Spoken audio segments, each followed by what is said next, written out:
जय श्री राम दोस्तों। क्या कहते हैं, चार्ट्स में आप सभी का स्वागत है। आइए निफ्टी के डेली चार्ट से एक बार डिस्कशन कर लेते हैं। सबसे पहले तो दोस्तों आज उम्मीद से ज़्यादा तेज़ी आई। 1.32% आज निफ्टी ऊपर गया है। ये बिल्कुल भी एक्सपेक्टेड ही नहीं था कि इतनी ज़्यादा तेज़ी आ जाएगी। आप ही सोचिए, कल की क्लोजिंग थी निफ्टी की 23,350, आज की क्लोजिंग है 23,658, यानी 308 पॉइंट की तेजी। ये लगभग ये चल रहा था दिमाग में कि 23,800 आ जाएगा, बट 23,800 मैं ये सोच रहा था कि ये हफ्ते तक आ जाएगा। माइट भी थर्सडे या फ्राइडे तक आने की चांसेस है, संभावना है।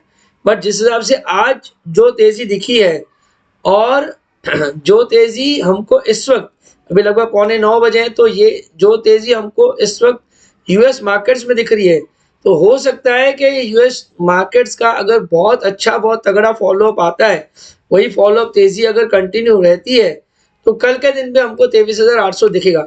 अब 23,800 दिखेगा या नहीं दिखेगा, ये बहुत इंपॉर्टेंट पॉइंट है। या दिखेगा और फिर बाद में नीचे फिर से इंट्राडे में करेक्शन आ जाएगी, ये इंपॉर्टेंट पॉइंट्स है। ये कुछ इंपॉर्टेंट पॉइंट्स हैं जिस पे हम एक बार डिस्कशन कर लेते हैं। तो दोस्तों सबसे पहले तो स्टॉप लॉस से शुरुआत करते हैं। देखिए, अगर आपकी लॉन्ग पोजीशन है, रिपीट कर रहा हूं, अगर आपकी लॉन्ग पोजीशन है, आज आपको थोड़ा समझना पड़ेगा क्योंकि आज मैं आपको एक के बदले दो स्टॉप लॉस दूंगा। नॉर्मली मैं एक ही स्टॉप लॉस देता हूँ क्लोजिंग बेसिस पे, आज मैं आपको दो स्टॉप लॉस देता हूँ। अगर आपकी लॉन्ग पोजीशन है, इंट्राडे लेवल्स पे अगर 23,450 के नीचे ट्रेड करता है, रिपीट कर रहा हूँ, 23,450 के नीचे ट्रेड करता है, तो आप अपनी लॉन्ग पोजीशन काट दीजिए कल के दिन पे इंट्राडे में। और अदरवाइज 23,500 के नीचे भी अगर एक बार क्लोजिंग दे देता है, तो आप अपनी पोजीशन एक बार के लिए लाइट कर सकते हैं या प्रॉफिट बुक कर सकते हैं, ऐसा मैं कहूँ। अब ये दोनों लेवल में कौन से बेसिस पे दे रहा हूँ, आज का देखिए, आज की जो ओपनिंग है 23,515 है, उसी में मैंने 15 पॉइंट माइनस कर दिया। हमेशा मैं कहता हूँ 25-50 पॉइंट आप अपना दिमाग भी लगा सकते हैं, तो उसी के बेसिस पे मैं क्लोजिंग लेवल आपको दे रहा हूँ कि 23,500 के नीचे अगर एक बार क्लोज होता है, तो आप अपनी पोजीशन थोड़ी लाइट कर लीजिए या आप अपनी पोजीशन में प्रॉफिट बुक कर लीजिए। सिमिलरली अगर इंट्राडे में ही अगर 23,450 के नीचे अगर ट्रेड करना शुरू करता है, क्योंकि कल का आज का जो लो है वो है 23,433, तो उसी लो के आसपास अगर ट्रेड करना शुरू कर देता है, तो एक बार के लिए आप अपनी प्रॉफिट बुक कर लीजिए या पोजीशन लाइट कर लीजिए। तो दोस्तों, ये मैंने आपको लॉन्ग वालों के लिए मैंने आपको स्टॉप लॉस दे दिया। अब अगर आपकी शॉर्ट पोजीशन है, तो आपके लिए एक ही स्टॉप लॉस बैठ रहा है, वो है 23,800 का। 23,800 के ऊपर की अगर क्लोजिंग आती है, तो आप अपनी पोजीशन काट दीजिए।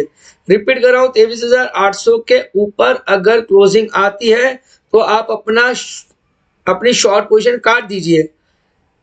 अगर 25-50 पॉइंट ऊपर ट्रेड करता है इंट्राडे लेवल्स में ही, तो आप अपने ही समझ लगा के अपना स्टॉप लॉस ट्रिगर कर दीजिए। अब 23,830 पे आपको ट्रिगर करना है, 23,850 पे आपको ट्रिगर करना है, वो आप डिसाइड कीजिए। यहाँ बेटर तो यही होगा कि मैंने तो आपको सिर्फ बता दिया, पर डिसीजन आप वैसा ही लीजिए जैसा आपको आपका फाइनेंशियल एडवाइजर सजेस्ट करे आपके रिस्क प्रोफाइलिंग के हिसाब से।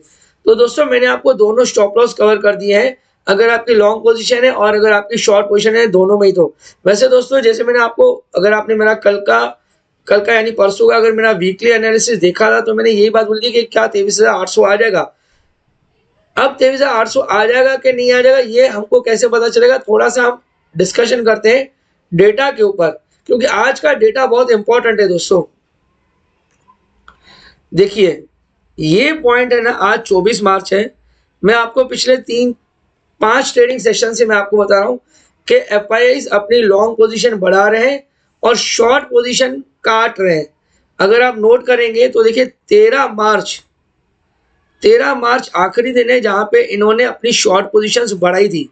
उसके बाद यानी इसके बाद जो होली के बाद जो हफ्ता शुरू हुआ 17 मार्च यानी सोमवार से लेके हर रोज इन्होंने एफआईआईज ने अपनी शॉर्ट पोजीशंस काटी है।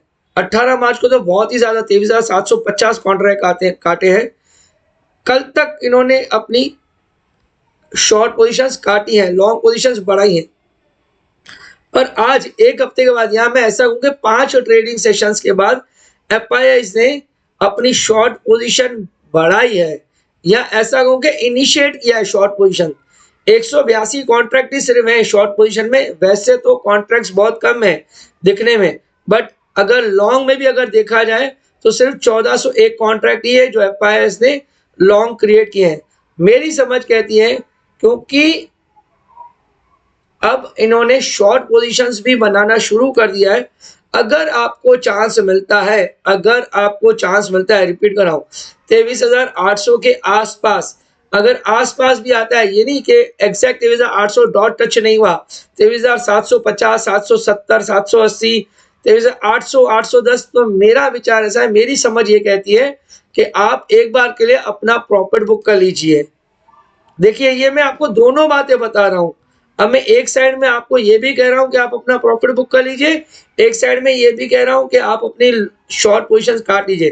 देखिए, शॉर्ट पोजीशंस काट लीजिए उनके लिए जो एग्रेसिवली शॉर्ट करके बैठे हैं और काफी समय से शॉर्ट पे ही बैठे हैं, उनके लिए मैं आपको कह रहा हूं कि वो ट्रेडिंग वाली पोजीशंस हैं। जिनको डेली बेसिस पे ट्रेड करना है, जिनको हर रोज ट्रेड करना है, उनके लिए अलग है। पर जिन्होंने 23,000 के लेवल पे बाय किया या 23,100 200 के लेवल पे बाय किया, या किसी ने 22,800 पे बाय किया, 22,500 पे बाय किया, उनके लिए एक बार उनकी एक पोजीशनल ट्रेड हो गई। अब जिनकी पोजीशनल ट्रेड है, वो एक बार के लिए 23,800 पे अपना प्रॉफिट बुक करें। जो कैश में शेयर्स खरीदे, किसी ने स्टॉक फ्यूचर्स लॉन्ग किए थे, उनकी बात कर रहा हूं। पर जो इंडेक्स फ्यूचर्स में ट्रेड कर रहे हैं, उनके लिए अलग पोजीशन होती है दोस्तों। जो आप ट्रेड करते हो ऑन डेली बेसिस, उनके लिए व्यू अलग होता है। जो पोजीशनल ट्रेड करते हैं, उनके लिए व्यू अलग होता है।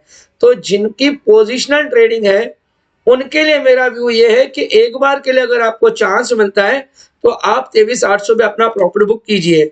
और अब वो आप कितना प्रॉफिट बुक करेंगे, अपनी पोजीशन का 30% कीजिए, 25% कीजिए या 35% कीजिए, वो आपके ऊपर डिपेंड करता है। यहाँ 100% ही आप प्रॉफिट बुक कर लीजिए।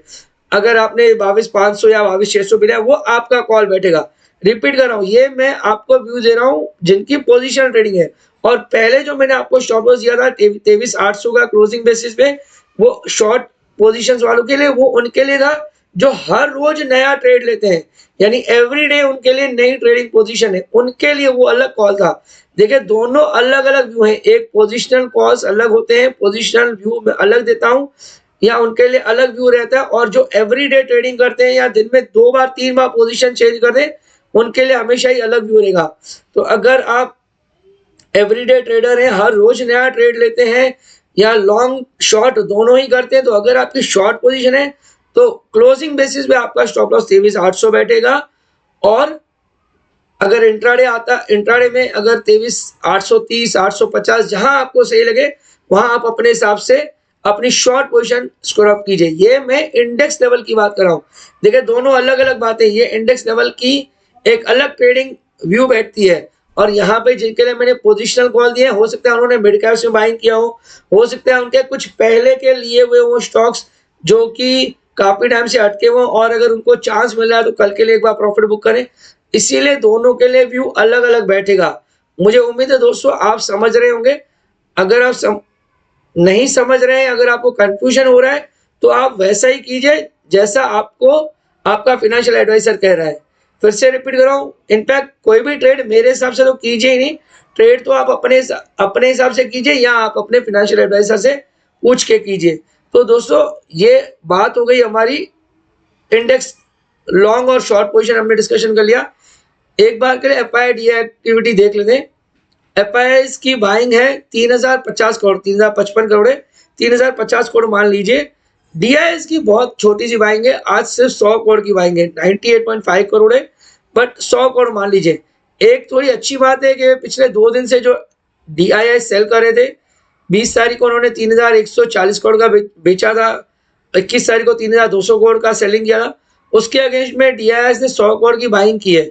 पर एफआईआई ने अपना थोड़ा सा फ्राइडे के कंपैरिजन में आज कम बाइंग की है, 3,050 करोड़ की बाइंग की है।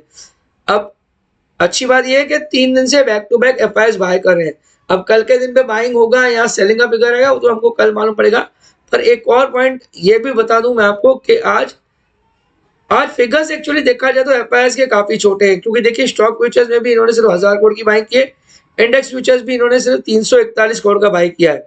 अब अगर ये दोनों में मिला दूं, समझिए 900 और 300 1280 करोड़ पे 1280 करोड़ की बाइंग डेरिवेटिव्स में होती है। आप 1300 करोड़ यहाँ पे काउंट कर लीजिए और यहाँ पे 3100 करोड़ 3050 करोड़ सॉरी, तो 3050 और उसको अगर 1250 करोड़ अगर मान लिया जाए तो लगभग 4300 करोड़ रुपए की बाइंग है